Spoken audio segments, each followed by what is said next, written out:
واللعن الدائم على أعدائهم من يوم عداوتهم إلى يوم الدين۔ ایام فاطمیہ کوثر پیغمبر خدا کی وفات کے ایام ہیں، شہادت کے ایام ہے، غم کے ایام ہے، پیغام لینے کا ایام ہے، ان کی سیرت پر عمل کرنے کا ایام ہے، ان کے معرفت حاصل کرنے کا ایام ہے، ان کی پاکیزہ ہستی سے فیض حاصل کرنے کا ایام ہے، ان کو خدا نے وسیلہ قرار دیا ہے، ان کے وسیلے سے قرب خدا حاصل کرنے کا ایام ہے، ان کی سیرت کو اپنے لیے مشعل راہ بنانے کا ایام ہے، دوبارہ ان کے ساتھ غلامی کا عہد کرنے کا ایام ہے، دوبارہ ان کے شیعہ ہونے کا ثبوت پیش کرنے کا ایام ہے۔ تو بہت عظیم ایام ہے یہ ایام جو ہم مناتے ہیں، اس کے ایک اہم مقصد ان کے پاکیزہ آئینے میں اپنی تصویر دیکھنا ہے، دوبارہ ایک رابطہ ان کے ساتھ برقرار کرنا ہے جو مظہر خدا ہے، پیغام خدا پہنچانے والے ہیں، خوشنودی خدا کا مرکز ہے۔ تو یہ ایام باعث بنتے ہیں کہ ہم دوبارہ ایک دفعہ بیدار ہو جائے کہ عالم کی سب سے عظیم ہستیوں نے اتنی عظیم قربانیاں پیش کی تاکہ انسانیت راہ شیطان چھوڑ کر راہ رحمان کو اپنائے، گمراہی کے راستہ چھوڑ کر صراط مستقیم کو اپنائے، درندگی کو چھوڑ کر فرشتہ خوئی کے راستے کو اپنائے۔ جناب سیدہ ہمارے لیے اسوہ حسنہ، مردوں کے لیے، عورتوں کے لیے، بلکہ آخری معصوم کا وہ کلام، وہ جملہ، وہ فرمان آپ کی خدمت میں عرض ہوا، فرمایا وَلِيَ فِي ابْنَةِ رَسُولِ اللَّهِ أُسْوَةٌ حَسَنَةٌ، میرے لیے ذات گرامی دختر پیغمبر نمونہ عمل ہے۔ تو ہماری بڑی سعادت ہے کہ انسان کو اتنے پاکیزہ نمونہ عمل ملے۔ بعض اوقات انسان حیران ہوتا ہے کس کے راستے کو اپنائے، کون سا کام صحیح ہے، سمجھ میں نہیں آ رہا ہوتا، اسی لیے گمراہ ہوتا ہے۔ لیکن اتنے پاکیزہ کردار، سیرت ہمارے سامنے ہے کہ علمی لحاظ سے کوئی کمزوری نہیں ہے، کوئی کمی نہیں ہے، اور کردار کے لحاظ سے پاک ترین کردار، اور ان کی محبت کی نعمت سے ہمارے دل آباد ہے۔ صرف ایک حرکت کی ضرورت ہے، ایک اقدام کی ضرورت ہے، ایک ارادے کی ضرورت ہے۔ ظاہر انسان کی زندگی میں مختلف عوامل مؤثر ہوتا ہے، انسان کی سعادت کے راہ میں، انسان کی شقاوت کے راہ میں۔ اسی لیے ہم نماز میں 10 مرتبہ اہدنا الصراط المستقیم پڑھتے ہیں، ہمیں سیدھا راستہ پر ثابت قدم رکھ اور سیدھا راستے پر سیدھا راستے کی طرف رہنمائی فرما، دونوں کی ضرورت ہے۔ بس اوقات مختلف اوقات میں غلطی میں پڑ جاتے ہیں، تو ہدایت کی بھی ضرورت ہے، ثابت قدم رکھنے کی بھی ضرورت ہے۔ اب کن کی راستے پر؟ سیدھا راستہ، صراط الذین انعمت علیہم، جن پر تو نے نعمتیں نازل کی۔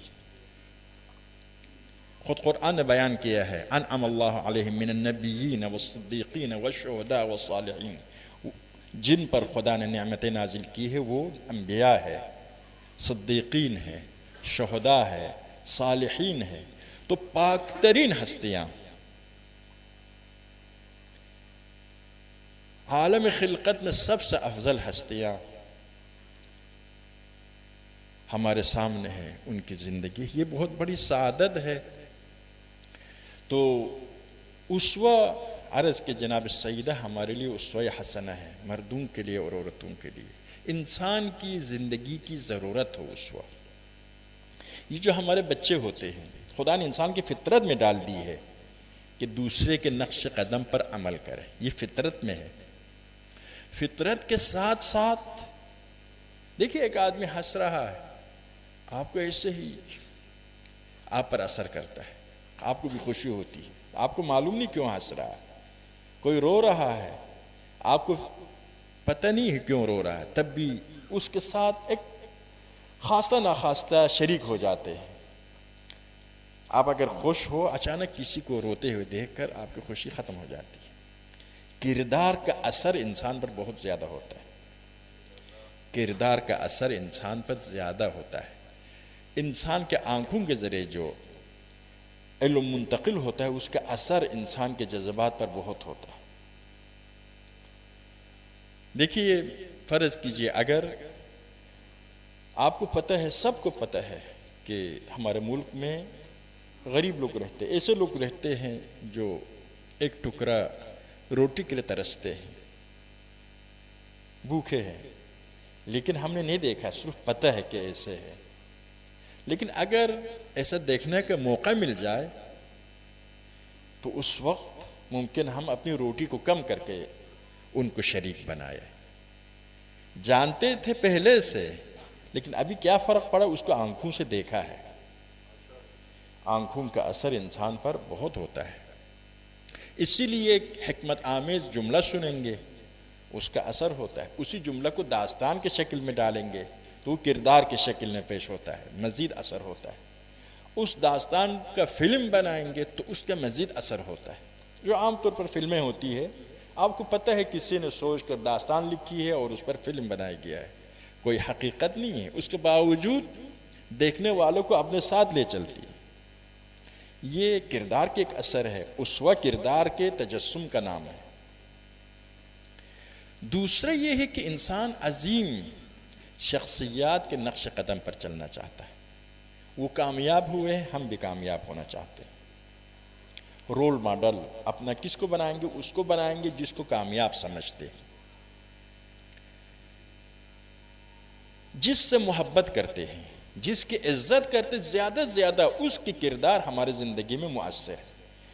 ہر ایک کی کردار مؤثر ہے، عرض کہ ہر ایک کی کردار مؤثر ہے۔ جناب حضرت آدم کے ایک بیٹے نے دوسرے کو قتل کیا، قتل کرنے کے بعد کیا کرنا ہے سمجھ میں نہیں آ رہا۔ خدا نے قرآن میں ہے ایک کوا بھیجا اور اس نے دوسرے کوے کو مار دیا، مارنے کے بعد اس کو زمین کے نیچے دفن کیا۔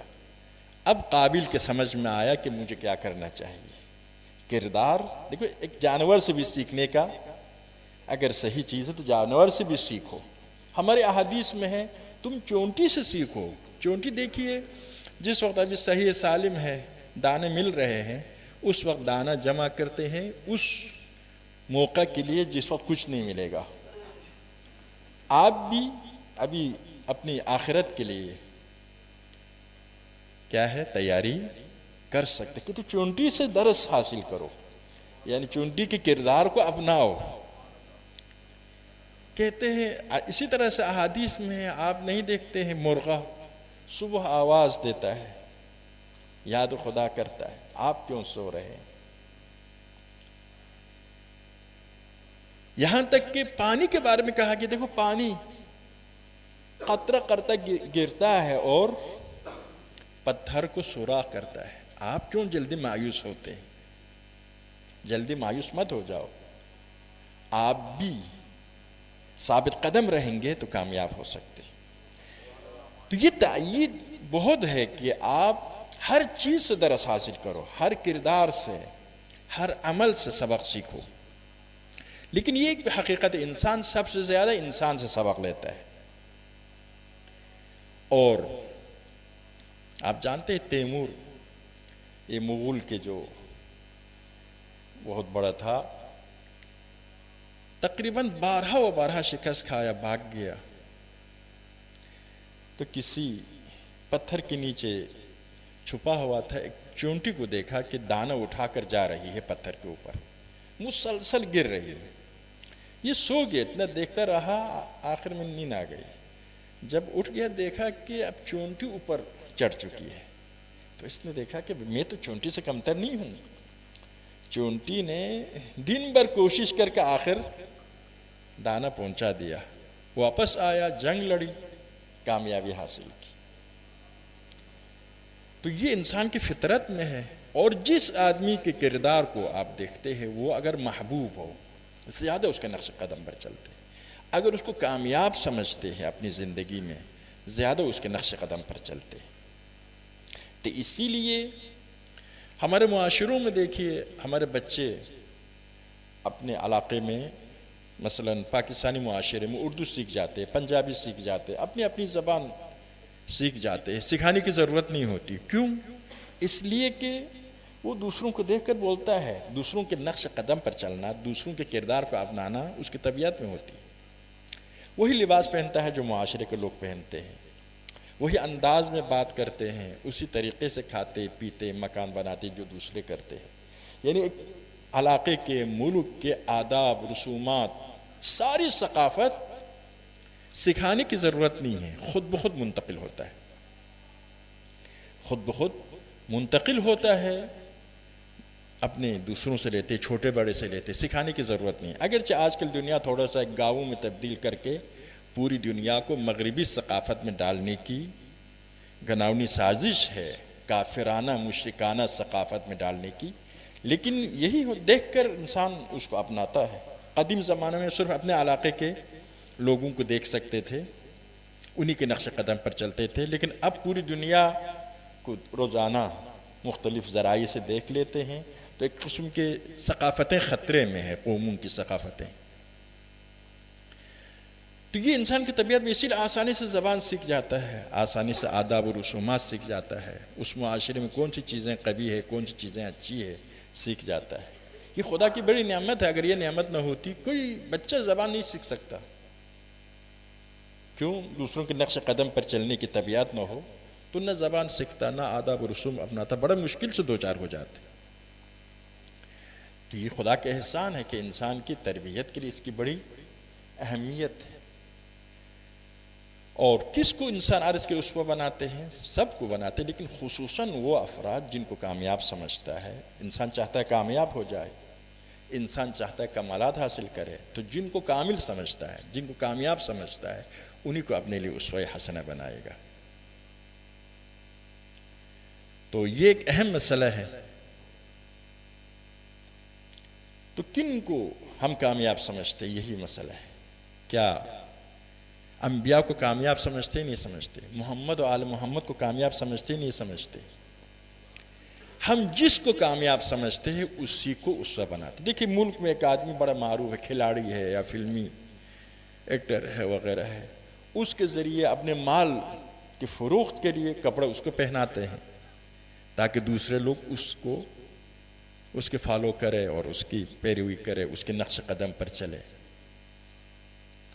زمانہ بہت خطرناک زمانہ ہے۔ مغربی مفکرین کہتے ہیں کہ ہم نے اپنے جوانوں سے پاکیزہ اصولوں کو چھین لیا، اب ان کی تربیت کا راستہ ہمارے سامنے، ہمارے پاس نہیں ہے۔ ابھی وہی پاکیزہ اسوہ جو ہمارے پاس ہے اس کو بھی چھیننے کی کوشش کر رہے ہیں، ہمارے لوگوں کو بھی پاکیزہ اسووں سے محروم کرنے کی کوشش میں ہے۔ محتاط رہنے کی ضرورت ہے۔ ہمارے عزاداری کے ایک اہم مقصد ان اسووں کی حفاظت کرنا، دونوں اسوہ، پاکیزہ اسوہ اور ناپاک لوگوں کے بھی نمونہ عمل، دونوں کو ہم پیش کر رہے ہیں۔ یہ پاکیزہ ہے، اس کے نقش قدم پر چلنا، یہ ناپاک ہے، اس سے دوری اختیار کرنا ہے۔ اگر آپ کے اسوہ بڑا شجاع ہو تو اس کے ماننے والا بزدل نہیں ہو سکتے، کہ اہم چیز ہے۔ اسوہ شجاع ہو، ماننے والا بزدل نہیں ہو سکتا۔ اسوہ کہ فخر یہ ہے کہ خدا کی بندگی کرتا، کفا بی فخراً، کفا بی عزاً ان اکون لک عبداً وکفا بی فخراً ان تکون لی ربا۔ علی فرماتے میرے عزت کے لیے اتنا کافی کہ میں تیرا بندہ ہوں، فخر کرنے کے لیے یہی کافی کہ تو میرا رب ہے۔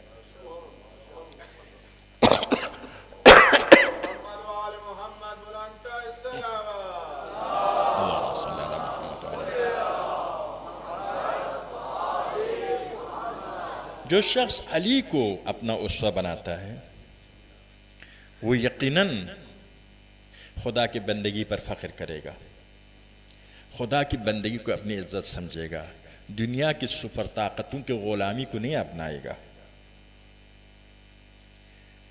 مولا فرماتے ہیں کہ انبیاء آئے، پیغمبر خدا آئے ہیں، انسانوں کو انسانوں کی غلامی سے نکال کر خدا کے بندہ بنائے۔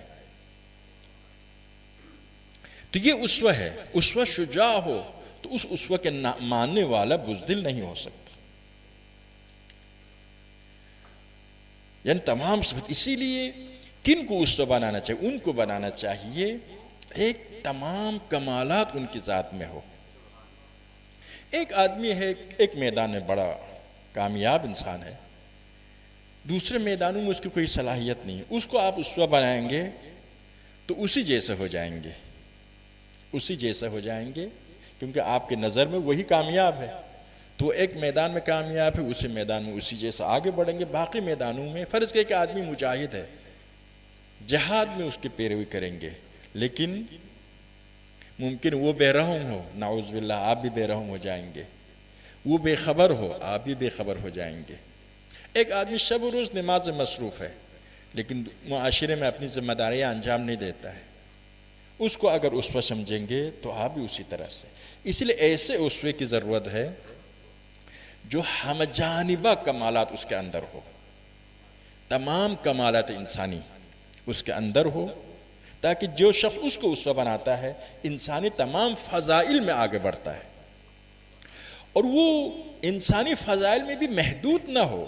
فرض کیجئے ایک آدمی ہے، مختلف فضیلتیں ہیں لیکن محدود ہے، تعلیم میں فرض کیجئے اس نے 12 پاس کیا، کسی نے اگر اس کو اسوہ قرار دی وہ بھی 12 سے آگے نہیں بڑھے گا۔ ایسی ہستیوں کو اسوہ بنانا چاہیے، تمام کمالات ہو اور تمام کمالات میں سرآمد روزگار ہو۔ ان کو جب اسوہ بنائیں گے کہیں بھی کسی حالت میں بھی خوش نہیں ہوں کہ میں ہو گیا ہوں، بن گیا ہوں، نہیں، مسلسل کمال کی طرف سفر بڑھتا رہے گا، کہیں مرتے دم تک رکے گا نہیں۔ ایسا آدمی جس نے ایسی ہستی کو اسوہ بنایا جو تمام کمالات اس میں ہے اور تمام کمالات میں عروج پر ہے۔ مصر کے عظیم مصنف ہے محمود عقاد، عالم اسلام سے تعلق رکھتے ہیں، کہتے ہیں کہ علی کے عظمت کے راز کیا ہے؟ وہ کہتے ہیں علی کے عظمت کے راز یہ ہے کہ علی تمام میدانوں میں جس میدان میں قدم رکھا اس میدان کا شاہ سوار بن کر نکلا، اور ہر میدان میں قدم رکھا، شجاعت، عبادت، علم، خدمت خلق، اخلاص، اب سارے فضائل انسانی جس کو آپ تصور کر سکتے ہیں، علی اس میں اتنے آگے بڑھے کہ ید اللہ، وجہ اللہ، عین اللہ کے مقام پر پہنچے، یعنی مظہر خدا ہو گئے۔ دروازہ سب کے لیے کھلا ہے، ہاں ہم حدیث نوافل اور اس کے ہم معنی متعدد احادیث ہے، اس میں یہی ہے کہ دروازہ کھلا ہے، آپ بھی عین اللہ کے مقام تک پہنچ سکتے ہیں، آپ کی ید اللہ کے مقام پر پہنچ سکتے ہیں۔ دروازہ سب کے لیے کھلا ہے لیکن پہنچنے والا علی ہے۔ خدا عادل ہے، دروازہ بند نہیں کیا ہے۔ انسان اشرف مخلوقات ہے، اشرف بننے کے دروازہ کھلا ہے، لیکن کون اشرف بنا ہے؟ پیغمبر و آل پیغمبر اس مقام پر پہنچے ہیں۔ تو عرض یہ کر رہا تھا کہ ایسے ہستیوں کو اسوہ بنانا ہے۔ اس کے علاوہ اگر فرض کی کوئی ہستی ہے، فرضی مثال، تمام کمالات میں سرآمد ہے اور تمام کمالات بھی اس کے اندر ہے، لیکن معصوم نہ ہو، تو ہو سکتا ہے ایک دن غلطی کرے، تو بڑا خطرناک ہوتا ہے۔ اسی لیے اس کو ایسا ہونا چاہیے کہ معصوم ہو تاکہ غلطی نہ کرے، غلطی کرے تو غلطی میں بھی آپ اس کے ساتھ دیں گے۔ بڑے بڑے لوگ گمراہ کیوں ہو گئے؟ جن کو وہ مانتے تھے وہ گمراہ تھے، اسی لیے گمراہ ہو گئے۔ تو اس میں 3 اہم شرطیں ہیں، ایک معصوم ہو، دوسرا علم میں یعنی تمام کمالات اس کے اندر ہو، تیسرا تمام کمالات میں چوٹی پر ہو۔ یہ 3 صفت اسوہ میں ہو۔ تو اسی لیے خدا نے، کل میں نے حدیث پر حضرت مریم، حضرت یوسف، حضرت ایوب کے قیامت کے دن پیش ہوں گے. یہ اسوے آپ کے پاس تھے، آپ ان کے نقش قدم پر کیوں نہیں چلے؟ وہ مثال ہیں، صرف 3 تک محدود نہیں، سارے انبیاء، سارے ائمہ اطہار اسوہ حسنہ ہے. تو یہ پیش ہوں گے، یہ نمونہ عمل ہے. لیکن آیا غیر معصوم کو اسوہ نہیں بنا سکتے ہیں؟ ہاں، غیر معصوم کو بھی اسوہ بنا سکتے ہیں. قرآن میں کیا فرمایا؟ ہمسر فرعون آپ کے لیے اسوہ ہے. اہل ایمان کے لیے زوجہ فرعون اسوہ ہے. میں نے عرض کہ خود دین کہتا ہے کہ تم مرغہ کی طرح کم از کم بنو، چونٹی کی طرح کم از کم بنو. غیر معصوم اسوہ حضرت ابراہیم کے بارے میں فرماتا ہے کہ قد کان لکم فی ابراہیم اسوۃ حسنہ والذین آمنوا معہ. حضرت ابراہیم اور حضرت ابراہیم پر ایمان لانے والے سب آپ کے لیے نمونہ عمل ہے. لیکن غیر معصوم اسوہ کے بارے میں فرمایا کہ حضرت ابراہیم اور ان پر ایمان لانے والے اسوہ حسنہ ہے، انہوں نے کافروں سے دوری اختیار کیا. غیر معصوم اسوہ ہے. انسان کی فطرت میں آپ جب اپنے گاؤں میں، اپنے محلے میں، اپنے سکول میں، اپنے رشتہ داروں کے درمیان ایک آدمی کو کامیاب احساس کرتے ہیں، اس کے نقش قدم پر چلنا چاہتے ہیں. یہ بالکل صحیح ہے، فطرت کے مطابق ہے. خدا نے یہ فطرت دی ہے، کمال تک جانے کے لیے بہترین چیز ہے کامیاب لوگوں کو دیکھ کر ان کے طریقے کو اپنانا. لیکن کیونکہ تجربہ شدہ طریقہ ہے، ایک آدمی کامیاب ہوا اس راستے پر چل کر، کیوں آپ دوسرے راستے کو اپنائیں گے؟ اسی راستے کو اپناؤ تاکہ جلدی منزل تک پہنچ سکے. لیکن غیر معصوم اسوے کو مشروط شکل میں اپنانا ہے. مشروط شکل میں کیسا؟ یعنی جب تک وہ اسلامی معیاروں کے مطابق، معصومین کی سیرت کے مطابق، معصومین کے تعلیمات کے مطابق چل رہے ہیں، ہم ان کے نقش قدم پر چلیں گے. بس غیر معصوم اسوہ بھی انسان کی ضرورت ہے، اور نزدیک ہونے کی وجہ سے، جاننے کی وجہ سے بہت اثر ہوتا ہے انسان پر. آپ کامیاب انسان کو اپنے بچے کے لیے اسوہ بناؤ، لیکن مشروط شکل میں کہ اگر ایک دن یہ غلط ہوا، بچہ غلط نہ ہو جائے. بلکہ یہ شروع ہی سے یہی ہوگا کہ ہمارا غیر مشروط اسوہ پیغمبر و آل پیغمبر ہے. آپ دیکھتے ہیں کہ جناب رسول خدا نے عبداللہ جہاز کو ایک لشکر کے ساتھ روانہ کیا اور ان سے یہی کہا کہ جو کچھ یہ کرتا ہے، جو کچھ یہ کہتا ہے، اس پر عمل کرو. یہ چلے گئے، کسی جگہ پر پہنچ کر اس نے سب سے کہا ایندھن لاؤ، لکڑیاں جمع کرو، آگ یہاں روشن کرتا. آگ روشن کیا کافی. پھر اپنے لشکر سے کہا کہ پیغمبر نے کیا حکم دیا تمہیں؟ کہا کہ آپ کی اطاعت کا. تو اس نے کہا میرا حکم یہ ہے کہ کود جاؤ اس آگ میں. حیران ہو گئی، ہم تو جنگ کے لیے جا رہے ہیں، یہ جہاد کے لیے جا رہے ہیں، یہ تو آگ میں کودنے کی بات کر رہے ہیں. لیکن پیغمبر کے بھی حکم تھا، جو کچھ یہ حکم دیتا ہے تم عمل کرو. اب آدھے نے مانا، آدھے نے نہیں مانا. تو جو تیار ہو گیا آگ میں کودنے کے لیے، ان کے ایمان کے درجہ معلوم ہوتے بڑے ایماندار تھے، لیکن معرفت کی کمی تھی. تیار ہو گئے کودنے کے لیے. اس نے کہا نہیں، میں نے مذاق کیا ہے، تمہیں آزمایا ہے، ضرورت نہیں ہے. جب واپس پہنچے پیغمبر نے فرمایا اگر کود جاتے قیامت تک اسی آگ میں رہتے. کیوں؟ خدا کے نافرمانی میں کسی بندے کی اطاعت کرنا صحیح نہیں ہے. لا طاعت لمخلوق فی معصیت الخالق ہے، مشروط ہے. غیر معصوم کی اطاعت بھی مشروط ہے، غیر معصوم کے اتباع بھی مشروط ہے، اس کے نقش قدم پر بھی چلنا مشروط ہے کہ اسلامی معیاروں کے مطابق ہو تو ماننا ہے، ورنہ نہیں ماننا ہے. لیکن آپ دیکھتے ہیں کہ امام ششم کی خدمت میں جب وہ خراسانی آتا ہے، عرض کرتا خراسان میں لوگ تیار ہے، آپ قیام کیوں نہیں فرماتے ہیں؟ 5 لاکھ، پہلے کہا 1 لاکھ، کہا 2 لاکھ، پھر کہا 5 لاکھ مجاہد خراسان میں تیار ہے، آپ قیام کریں. تو آپ نے اس سے فرمایا کہ تندور میں کود جاؤ.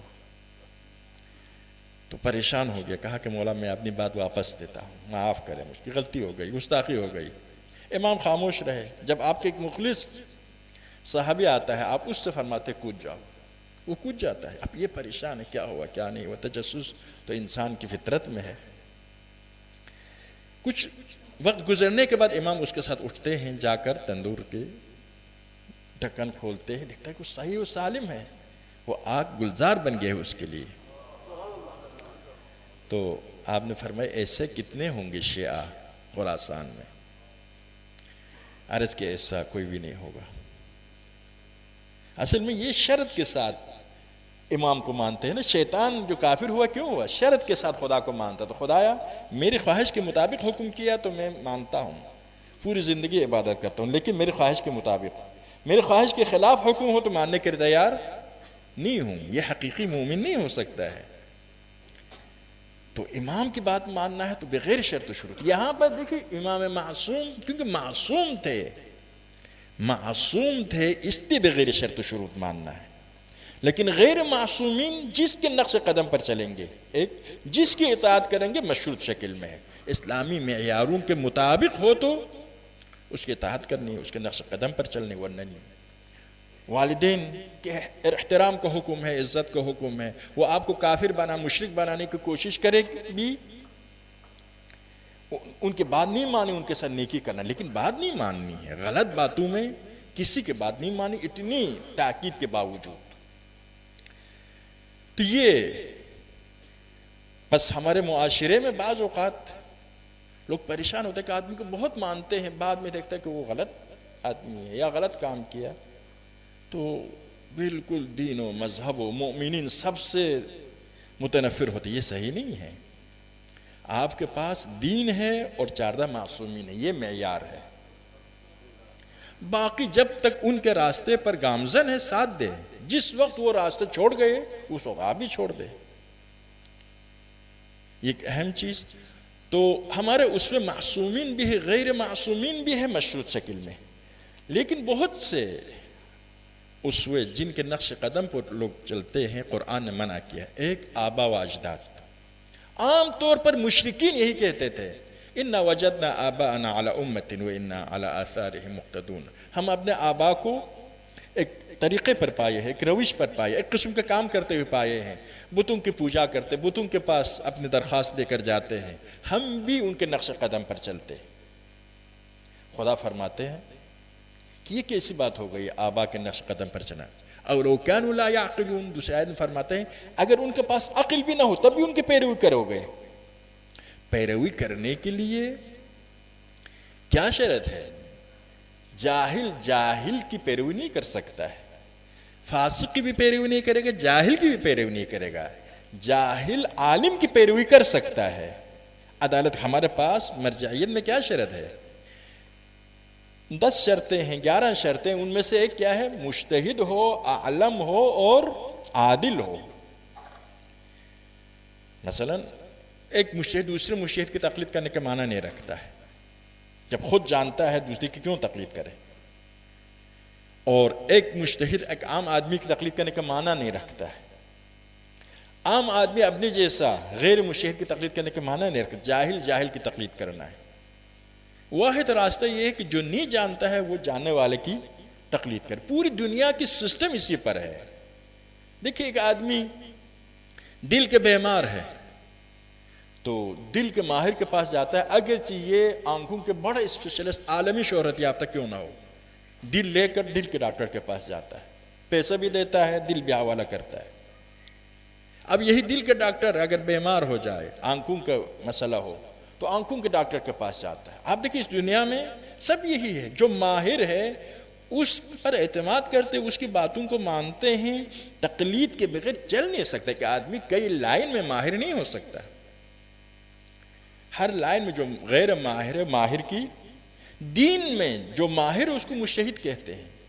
یہاں اگر ہر آدمی جو حدیث کے سند تک کے نام نہیں سنا ہے، حدیث کے اقسام کے نام بھی نہیں سنا ہے، علم اصول کیا ہوتا ہے اس نے نہیں سنا ہے، وہ دین میں نظریہ دینا شروع کرتے ہیں۔ ابھی جو عالم اسلام میں پیش آیا، کیا پیش آیا؟ عرب ہے، عربی آتی ہے، لیکن عربی آنے سے قرآن و سنت 14 صدیاں گزری ہے، اس میں کتنی تبدیلیاں، کتنی مسائل پیش آیا ہے، سب سمجھنا پڑے گا۔ اب اس کے بغیر آدمی لیبیا کے فرض کیجئے کالج کے ایک لیکچرر ہے، جہاد نکاح کا فتویٰ دیتا ہے، ہر آدمی جو ہاتھ میں لگے اس کے مطابق فتویٰ دے دے، عالم اسلام کی یہی حالت ہو گئی۔ تو چنانچہ ہر میدان میں تقلید ہے، دین میں بھی تقلید، یعنی ماہرین کی طرف رجوع کرنا. صرف ماہر ہونا کافی نہیں ہے، ماہر ہونے کے علاوہ عادل ہونا، تاکہ اپنے علم سے ناجائز فائدہ نہ اٹھائے. ہم مرجع تقلید اس کو کہتے ہیں جس میں 10 شرطیں ہیں، 11 شرطیں ہیں.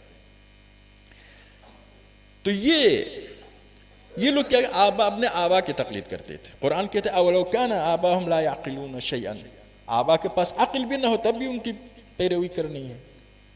یا کہتے ہیں اطعنا سادتنا و کبراءنا، خدایا ہم گمراہ ہو گئے کیونکہ ہم نے اپنے سادات یعنی سید کا جمع ہے یعنی سردار، عربی زبان میں اس کا معنی کیا ہے؟ سردار. ہم نے اپنے سرداروں کی پیروی کی، اپنے سرداروں کی اطاعت کی. وہ کبراءنا، ہمارے بزرگوں کی اطاعت کی، اس لیے جہنم میں گئے. یعنی ہماری غلطی نہیں ہے. نہیں، قرآن کہتا ہے کہ ان کی بھی پیروی نہیں. قیامت کے دن ظالم مظلوم دونوں جہنم میں ہوں گے. ظالم کو ظلم میں خود بھی گمراہ ہو گیا، مظلوم کو بھی گمراہ کیا، مظلوم خود بھی گمراہ ہو گیا، ظالم کو بھی زیادہ طاقت دی، اس نے طاقتور بنایا. تو بہت سے ایسے لوگ جن کے معاشرے کے لوگ پیروی کرتے ہیں، اسلام نے منع کیا ہے کہ آپ ان کے نقش قدم پر نہیں چل سکتے ہیں. ظالمین کی آبا جن کے پاس علم نہیں ہے، ان کے نقش قدم، میرا آبا و اجداد یہ کرتے آئے، میں بھی یہی کرتا ہوں، یہ کوئی دلیل ہو گئی؟ واحد معیار قرآن و سنت ہے، عقل ہے. عقل کے بھی بہت کچھ معیار ہے، یعنی ہر آدمی کے جو ذہن میں آتا ہے اس کو عقل نہیں کہتے. اکثریت بھی معیار ہے. قرآن کہتے ہیں اکثرہم لا یعقلون، اکثریت کے پاس عقل نہیں ہوتے، اپنے عقل سے کام نہیں لیتے. عقل تو ہوتی ہے، عقل سے کام نہیں لیتے. وہ عقل بالکل ایسے ہی پڑی ہوئی ہے. امام فرماتے ہیں 7واں امام، لا تکن امعا، تم امعا نہ بنو. یعنی کیا؟ یا آپ نے فرمایا یہ نہ کہو میں لوگوں کے ساتھ ہوں، لوگ جو کرتے ہیں میں بھی وہی کرتا ہوں. خدا نے تمہیں شعور دیا ہے، عقل دیا ہے، علم دیا ہے، تو کیوں لوگ جو کرتے ہیں میں بھی وہی کرتا ہوں یہ کہتے ہو؟ سوچ سمجھ کر اقدام کرو. تو عرض یہ مختصر جملات میں یہی عرض ہے کہ خدا نے یہ فطری صفت انسان کو عطا کی ہے تاکہ انسانی معاشرہ ترقی کرے، انسان بہترین ہستیوں کو اپنے لیے اسوہ حسنہ بنائے، اور جن ہستیوں کی پیروی کرنا ہے ان کی بھی نشاندہی کی ہے، محمد و آل محمد. اور جناب سیدہ وہی عظیم ہستی ہے جس کو پیغمبر نے سیدۃ النساء العالمین قرار دیا. یہ روایت شیعہ سنی سب کا متفق علیہ روایت.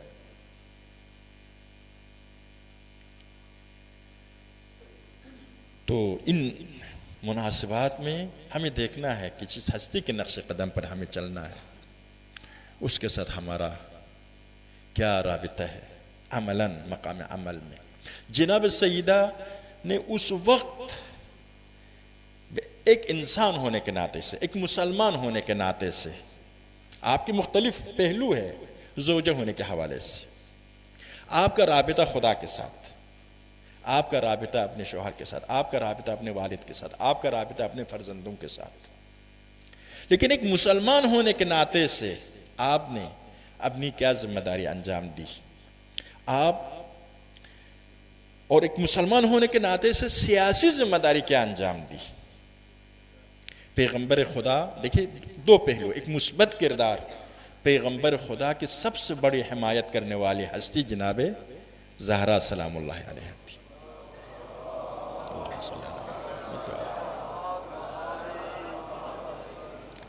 ایک ہی سال میں جناب خدیجہ سلام اللہ علیہ اور حضرت ابو طالب علیہ السلام دونوں دنیا سے چلے گئے. پیغمبر نے اس سال کا نام عام الحزن رکھا، حزن کا سال. بہت پیغمبر تنہا ہو گئے. وہاں پر ابو طالب کی جگہ علی نے لی اور جناب خدیجہ کی جگہ جناب سیدہ نے لی. مسلسل پیغمبر سے حمایت، عجیب و غریب حالات واقعات ہے، آپ جانتے ہیں کس طرح سے پیغمبر سے دفاع کیا. یہ دفاع پیغمبر کے سکون کے بھی باعث ہے اور دفاع بھی ہے. ایک باپ دیکھتا ہے کہ یہ بیٹی کتنی وفادار بیٹی ہے, کتنی چہتی بیٹی ہے, تو کتنا سکون ملتا ہوگا.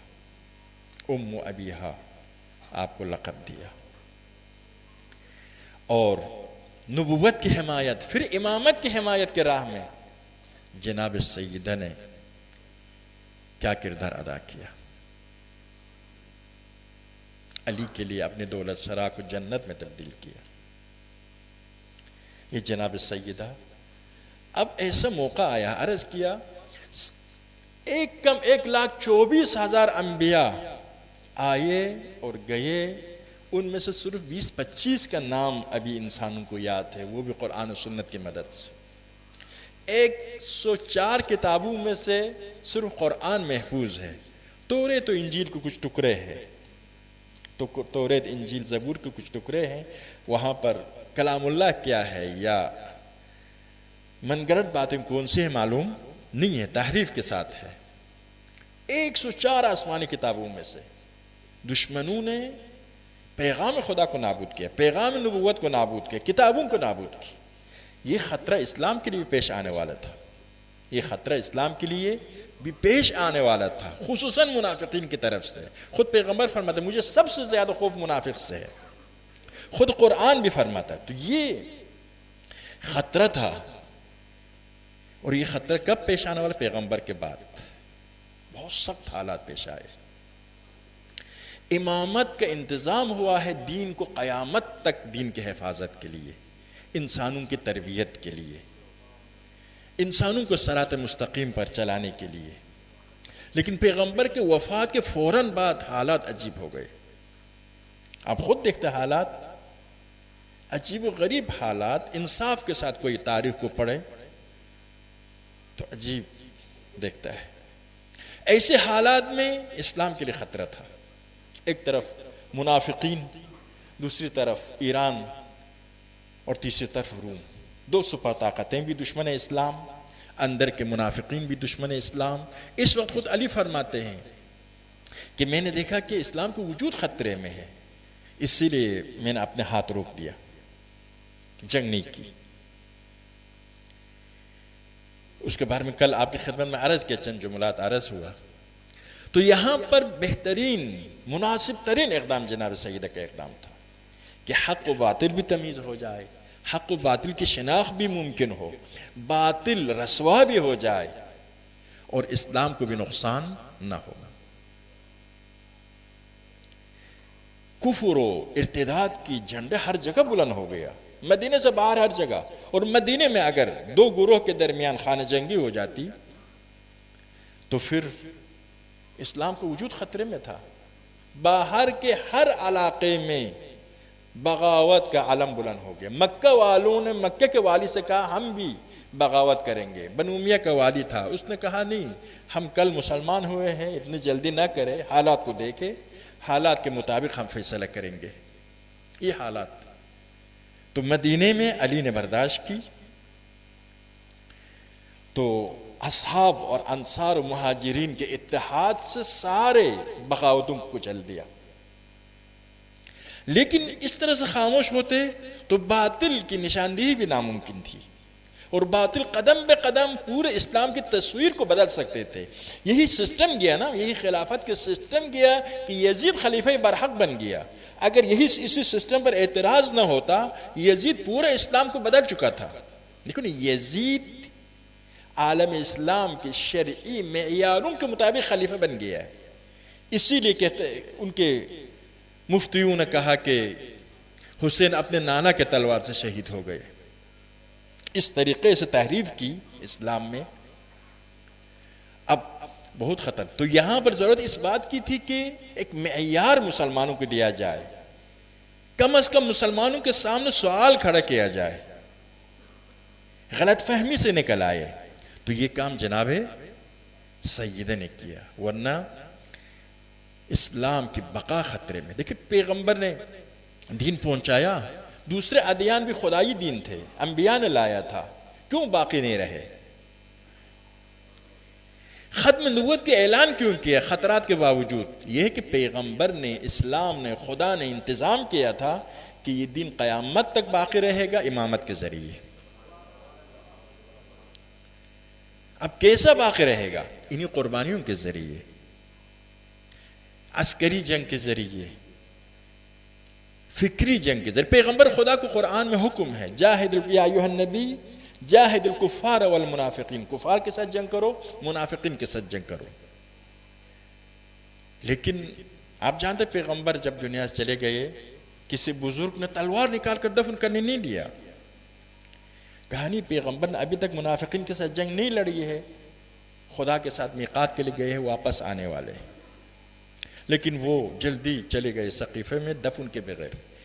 عرض یہ کر رہا تھا کہ جاہد الکفار والمنافقین، پیغمبر نے کفار کے ساتھ جنگ کی، منافقین کے ساتھ پیغمبر نے جنگ نہیں کی۔ حکم خدا ہے، کیسے ممکن ہے جنگ نہ کرے؟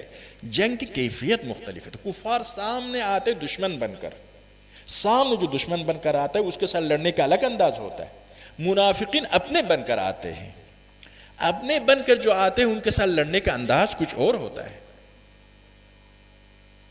جب آدمی کہتے ہیں میں آپ کا کلمہ پڑھ رہا ہوں، نمازوں میں مسلمانوں کے ساتھ ساتھ ہے، سب میں شریک ہے، تو جب منافقین کے سرکردہ ابی ابن عبداللہ ابن ابی جو تھا، منافقین کے سرکردہ مدینے کے جنگ احد کے واقعے میں، اس نے ایک سخت جملہ کہا قرآن میں ہے، لَيُخْرِجَنَّ الْأَعَزُّ مِنْهَا الْأَذَلَّ، عزیز ترین آدمی ذلیل ترین آدمی کو شہر سے نکال دے گا۔ اشارہ تھا پیغمبر خدا کی طرف۔ پیغمبر بہت ناراض ہو گئے۔ اس کے بیٹے بھی آئے، کہا یا رسول اللہ میرے والد کو قتل کرنا ہے تو مجھے اجازت دے، میں خود قتل کروں، کوئی اور قتل کرے، ہو سکتا ہے میرے دل میں کینہ اس کے نسبت میں پیدا ہو جائے۔ تو پیغمبر نے فرمایا نہیں، میں نہیں قتل کرنا چاہتا ہوں، تاکہ لوگ نہ کہے کہ محمد اب اپنے آدمیوں کو قتل کرنا شروع کیا ہے۔ طاقتور ہونے کے بعد اپنے آدمیوں کو قتل کرنا شروع کی۔ یہ منافقین کے سرکردہ تھا۔ جنگ احد کی طرف پیغمبر جب جا رہے تھے، 1000 نفری میں سے 300 کو اس نے واپس لایا، یعنی 700 رہ گئے، بہت نقصان دیا اس نے۔ لیکن اس کے باوجود لیکن منافقین کے ساتھ لڑنے کا انداز کچھ اور ہوتا ہے۔ قرآن فرماتا ہے لَتَعْرِفَنَّهُمْ فِي لَحْنِ الْقَوْلِ، یا رسول اللہ منافقین کو آپ پہچان سکتے ان کے انداز گفتگو سے، انداز گفتگو سے آپ منافقین کو پہچان سکتے۔ حضرت ابو سعید خدری فرماتے ہیں ہم پیغمبر کے زمانے میں منافقین کو پہچانتے تھے علی بن ابی طالب کی دشمنی کے ذریعے۔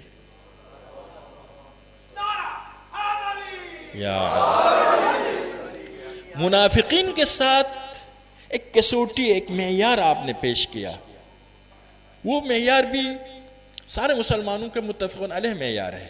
یا علی لا یحبک الا مؤمن ولا یبغضک الا منافق، علی تجھ سے محبت نہیں کرے گا مگر مومن، تجھ سے دشمنی نہیں کرے گا مگر منافق۔ منافق یعنی منافق پہچاننے کے معیار پیغمبر نے امت کو پیش کی، مختلف انداز سے مسلمانوں کو یہ پیغام دے دیا کون منافق ہے، پہچاننا چاہتے دیکھو علی کے ساتھ کون دشمنی کرتا ہے، یہ معیار دے دیا۔ امام احمد بن حنبل جن کے ماننے والے 1000 سال سے سب سے زیادہ اہل بیت سے دور ہے، سب سے زیادہ شیعوں سے دور ہے، ان کے ماننے والے 1000 سال پرانے سے یہی حالت ہے اب تک۔ وہ کہتے ہیں کہ جب انہوں نے کسی نے ان سے کہا کہ یہ کیسی بات ہے کہ یہ لوگ روایت نقل کرتے ہیں علی جنت اور جہنم تقسیم کرنے والے ہیں، قسیم الجنت نار والجنہ، یہ جو مشہور روایت ہے جہنم اور جنت تقسیم کرنے والے علی ہے، یہ کیسے ممکن ہے؟ تو اس نے کہا نہیں، وہاں کی بات نہیں، علی نے ادھر ہی تقسیم کی ہے۔ امام احمد بن حنبل کہتے ادھر ہی دنیا میں ہی تقسیم کی ہے۔ کہا کیسا؟ کہا کہ اس لیے کہ پیغمبر نے فرمایا علی تجھ سے محبت کرنے والا مؤمن ہے، تجھ سے دشمنی کرنے والا منافق ہے، یہی پہ تقسیم ہو گئی۔ اللہ صلی اللہ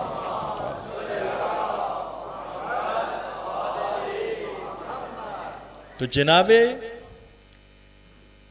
آپ دیکھیے جناب سیدہ نے اس سخت مرحلے پہ جنگ کرنے میں بھی مصلحت نہیں تھی، اسلام کا وجود خطرے میں تھا، وہی مدینہ میں تھے، وہی لوگ آپس میں لڑ پڑتے، باہر تو بغاوت ہی بغاوت تھی، اور لیکن اگر خاموش بھی رہتے تو پھر پورا اسلام، پورا مسلمان غلط فہمی میں مبتلا ہو جاتے، حق و باطل کی تمیز کرنا ناممکن ہو جاتا۔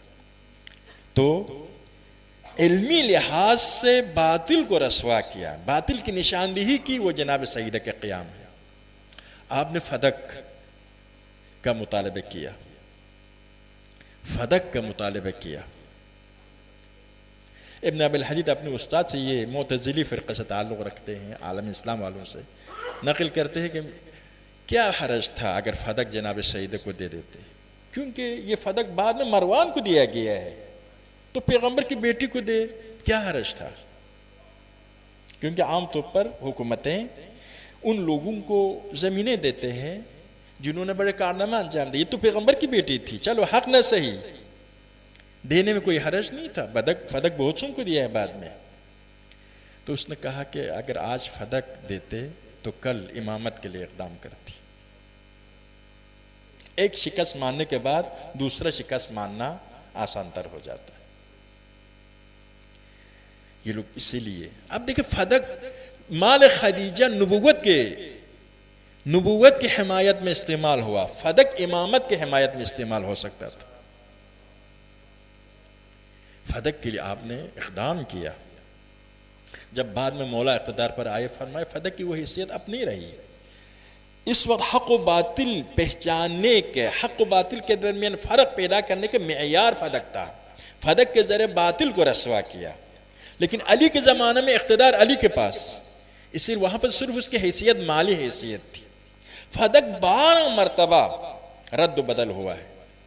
پیغمبر نے ما افاء اللہ علی رسولہ آیت کے ذریعے فدق پیغمبر خدا کو دیا۔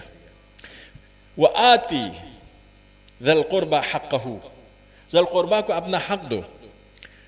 پیغمبر نے پوچھا جبرائیل کیا مطلب؟ فرمایا کہ آپ فدق فاطمہ کو دیں، یہ دوسرا۔ پھر فدق پیغمبر کے بعد غصب ہوا، یہ تیسرا۔ پھر عمر بن عبد العزیز کے زمانے میں دوبارہ فدق واپس کیا گیا۔ پھر عبد الملک کے بیٹا یزید نے دوبارہ غصب کیا، صفاح نے دوبارہ دیا، منصور نے دوبارہ غصب کیا، پھر دوبارہ دیا۔ ہارون نے امام سے پوچھا آپ فدق دینا چاہتا ہوں، اس وقت امام نے پورے اسلامی مملکت کے سرحد بیان کیا، حق دینا چاہتے جو پہلا حق غصب ہوا وہ امامت ہے، اس کو دے دو۔ اور یہ 12 دفعہ رد و بدل ہونا سے پتہ چلتا ہے کہ یہ یقینی مسئلہ تھا سارے مسلمانوں کے درمیان، ورنہ خلفائے وقت عمر بن عبد العزیز سے یہی کہا گیا ہمارے بزرگوں نے فدق لیا ہے، آپ کے واپس کرنے کا مطلب یہ ہے کہ ہمارے بزرگوں نے غلط کیا، کہا کہ میں پیغمبر کو خوش کرنا چاہتا ہوں، بزرگوں کو خوش کرنا نہیں چاہتا ہوں۔ فدق کا اقدام، اور آپ پہلے خود گئی، پھر بعض روایت کے مطابق لکھ کے دیا اور دوسرے نے پھاڑ دیا، پھر آپ مسجد میں گئی۔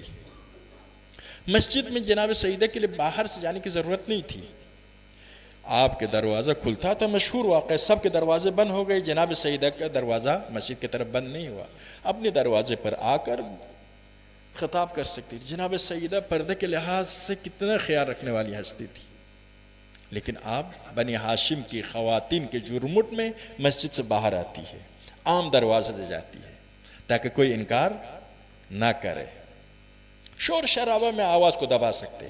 پھر کیونکہ آپ پردے میں تھی اور حجاب کامل میں تھی تو اسی لیے امکان تھا کوئی انکار کرے نہیں جناب سیدہ ان میں نہ ہو، تو آپ نے جب خطبہ شروع کیا فرمایا خطبہ کے وسط میں پہنچ کر وَعْلَمُ أَنِّي فَاطِمَةٌ وَأَبِي رَسُولُ اللَّهِ، جان لو میں فاطمہ ہوں، میرے والد رسول خدا ہے، تاکہ کوئی انکار نہ کرے کہ آنے والی جناب سیدہ نہیں تھی۔ فدق کے مطابق، اور کس طریقے سے دلائل لایا؟ قرآن نے فرمایا اولاد اپنے والد کے وارث ہے، انبیاء الہی کے بارے میں آیات کی تلاوت کی کہ ہر نبی اپنے والد سے ارث لیتے ہیں دلائل کے ذریعے۔ پھر جناب سیدہ نے صرف فدق کی بات نہیں کی، وہ جزوی بات تھی، وہاں پر بھی عرض کیا فدق کا اصل مقصد امامت تھا، اس صرف توحید کی بات کرتی ہے جناب سیدہ، نبوت کی بات کرتی ہے، قرآن کی بات کرتی ہے، عمل کی بات کرتی ہے، فلسفہ احکام دین بیان کرتی ہے، علی کی قربانیوں کو بیان کرتی ہے، پیغمبر کے خدمات کو بیان کرتی ہے. پھر آپ وجوہات بیان کرتی، کیا ہوا، کیوں ایسا ہو رہا ہے، اس کی وجوہات بھی آپ بیان فرما رہی ہے کہ منافقین وظہر فیکم حسیکۃ النفاق، نفاق کے کانٹا تمہارے درمیان ظاہر ہونے لگا، چھپا ہوا تھا ابھی ظاہر ہونے لگا. اب اس کے بعد آپ نے بائیکاٹ کیا، اقتدار والوں سے بائیکاٹ کیا. انصار و مہاجرین کے ازواج آئی آپ کے عیادت کے لیے، فرمایا ظلم النبی فقد النبی ظلم الوصی، پیغمبر دنیا سے چلے گئے، پیغمبر کے وصی پر ظلم ہوا. اور مسلسل روتی رہی، مسلسل روتی رہی. ظاہر ہے جب دروازہ کھلتا ہے مسجد کی طرف، آپ جب گریہ کرتی ہے، حسنین زینب و ام کلثوم بھی ساتھ گریہ کرتے، آہستہ آواز میں بھی گریہ کرے. یہ گریہ مسجد تک پہنچنے میں کوئی وقت نہیں لگتا ہے، کیونکہ چھوٹی سی مسجد تھی، آج کل کی طرح بڑی نہیں تھی، چھوٹی سی مسجد تھی. تو گریہ کی آواز وہاں پہنچنا ایک صدائے احتجاج تھا. واقعاً مصائب میں مبتلا تھی کہ آپ فرماتے صبت علی مصائب لو انہا صبت علی الایام صرنا لیالیا. لیکن صدائے احتجاج بھی تھا، غم بھی. اور جناب سیدہ اس طریقے سے دشمن کے ساتھ مقابلہ کیا، وقت کے ظالم کے ساتھ مقابلہ کیا. وصیت کی میرے جنازے پر بھی ان کو آنے کی اجازت نہ دے.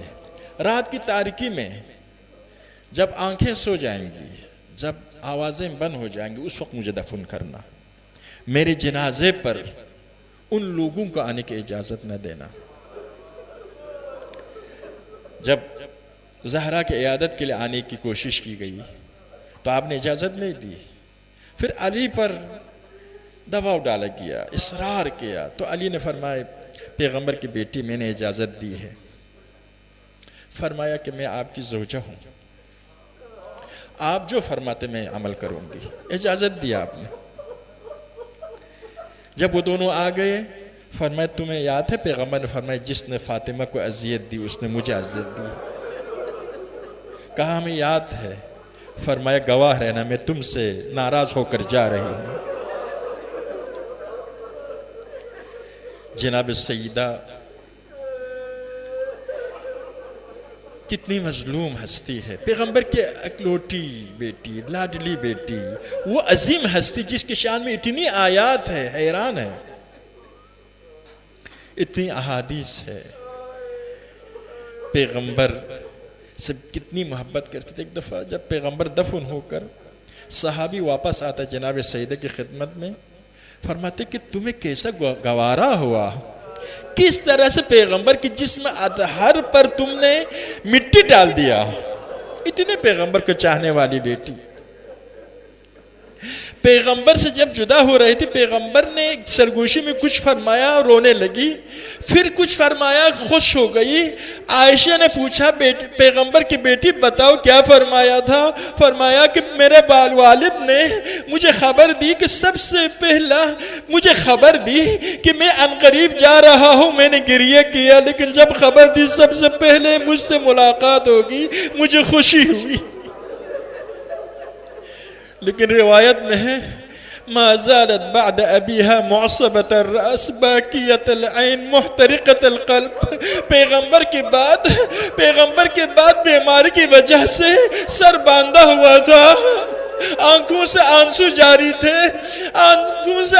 جاری تھے، دل کباب ہو رہا تھا زہرا کا. ایک دن علی دیکھتے ہیں کہ آج جناب سیدہ کی طبیعت بہتر ہو گئی، گھر میں صفائی ہو گئی، حسنین کو دھلایا ہے، نہلایا ہے، کپڑا دھویا ہے، گھر میں سب کچھ انجام دے. فرمایا پیغمبر کی بیٹی طبیعت ٹھیک ہو گئی. فرمایا علی میں جا رہی ہوں، میں اپنی وصیتیں کرنا چاہتی ہوں۔ یا علی میری بات شادی کرنا ہے، امامہ کے ساتھ شادی کرے، یہ میرے بیٹوں کے لیے، میرے اولاد کے لیے، میرے اولاد کے لیے رحم دل ہوگی، ان کے خیال رکھے گی، میرے عزیز ہیں۔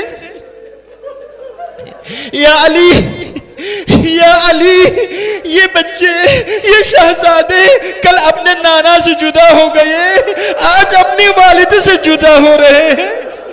یا علی ان کے سامنے اپنی آواز کو بلند نہ کرے۔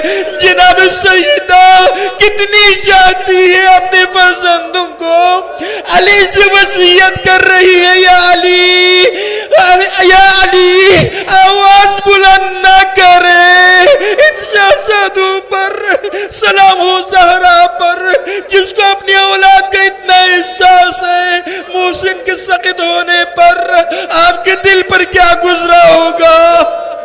جس وقت بعض روایات کے مطابق جب آپ کے غسل و تکفین کے بعد آواز دی فرزندان فاطمہ آؤ اپنی ماں کے آخری دیدار کے لیے، حسنین آپ کے پائے مبارک کے پاس رکے رہے، جب تک اماں نہیں بلاتی ہم نہیں آتے۔